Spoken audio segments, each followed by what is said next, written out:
উন্নয়নের জোয়ারে ভাসছে দেশ তাই, নৌকা নৌকা নৌকায় আবার চাই, জয় বাংলা জিতবে আবার নৌকা, জয় বাংলা জিতবে এবার নৌকা।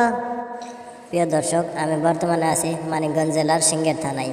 আপনারা দেখতেই পারছেন সিংহের থানার রাস্তাঘাটের কতটা উন্নতি হয়েছে। এটা আমাদের এমপি মমতাজ জাফার উন্নয়ন। এবছর আমাদের মমতাজ জাফা পাশ করলে আমাদের আর গাড়িতে যেতে হতো না, রাস্তায় আমরা নৌকা দিয়ে যেতে পারতাম। বাংলাদেশের মধ্যে সব থেকে উন্নত রাস্তা হচ্ছে সুল্লাখতিয়া ব্রিজ থেকে সিংহের। আপনারা যারা এখনও এই রাস্তায় আসেননি বা এরকম রাস্তা দেখেননি, তারা অতি তাড়াতাড়ি চলে আসুন এবং দেখুন কতটা উন্নত রাস্তা এটা। এই রাস্তাটায় একবার আসলে আর যেতে মন চাইবে না, কেননা এই রাস্তা থেকে যাওয়ার কোনো উপায় নেই। এই রাস্তা থেকে যাওয়ার একটাই উপায়, সেটা হচ্ছে হসপিটাল। এই রাস্তা থেকে সরাসরি হসপিটালে